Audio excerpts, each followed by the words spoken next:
आपल्याबरोबर आज SR सिटीचे संचालक सर्वश्री श्री रोशन मोरे आपल्या बरोबर चर्चेसाठी इथे आलेले आहेत। आपण त्यांची मुलाखत घेत आहोत। त्यांनी एक मराठी माणूस, सर्वसामान्य मराठी माणूस सामान्यातून कसा वरती येतो त्याचं हे एक सामान्य उदाहरण आहे सगळ्यांसाठी। तर मोरे साहेब इथे आलेले आहेत। हे रोशन मोरे ज्यांनी दापोलीमध्ये 55 बंगलो प्लॉट जो त्यांनी डेव्हलप केलेला आहे, पहिला फेज त्यांचा रेडी झालेला आहे, त्याबद्दल आपण त्यांना काही प्रश्न विचारणार आहोत। मोरे साहेब, तुम्हाला ही संकल्पना कशी सुचली? आपल्या कोकणात आता लोकांना बरेचशा निसर्गरम्य कोकणाची ओढ असते, मग त्यातूनच ही संकल्पना माझ्या डोक्यात आली की बाबा लोकांसाठी काहीतरी आपण केलं पाहिजे, जेणेकरून आपल्या लोकांना पण काम धंदा त्यांच्या हाताची लागेल, लोकल वोकल त्याप्रमाणे। तसं आम्ही हा प्रोजेक्ट चालू केला आणि खूप चांगला प्रतिसाद मिळाला आम्हाला।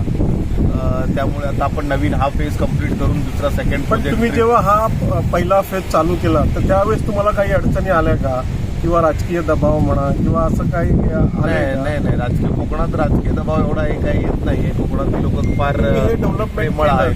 तुम्ही हे डेव्हलपमेंट केलं त्या कुठच्या धर्तीवर, म्हणजे कोणाचं बघून केलं का स्वतःच ही कल्पना तुमच्या डोक्यात आली? नाही, माझ्या स्वतःच्याच डोक्यात ही कल्पना आली आणि आम्ही तो प्रोजेक्ट सक्सेस केला आणि आता आपण नवीन प्रोजेक्ट आता तुमचा जो फेज 2 आहे तिथे तुमचे किती बंगले आणि किती प्लॉट? आता आपला पहिला SR सिटी प्रोजेक्ट जो आपण केला तो केल्यावर आपल्याला कळालं, लोकांशी जेव्हा आपण संपर्कात आलो तर लोकांची रिक्वायरमेंट आहे मोठं घर, मोठी जागा। त्यामुळे आता आपण त्या 7.5 एकरमध्ये फक्त 27 बंगलोंचा प्रोजेक्ट आहे, पण तिकडे लॅविश बंगलो म्हणजे 4.5 गुंठ्यापासून 7.5 गुंठ्यापर्यंत मोठे बंगलो, अशी लोकांची जी अपेक्षा आहे तो आपण आता साकार करतोय आणि त्यालाही चांगला उत्तम प्रतिसाद आपल्याला मिळाला आहे। मोरे साहेबांचं कौतुक करावं तेवढं थोडं आहे। मोरे साहेब, आपण इथे आलात आणि आम्हाला जी आपली मुलाखत दिलीत, आपल्या सेकंड जो फेज आहे त्याला खूप शुभेच्छा। आपली बुकिंग लवकरात लवकर व्हावी सगळ्या बंगलोची, अशी आमच्या चॅनलच्या वतीने तुम्हाला शुभकामना।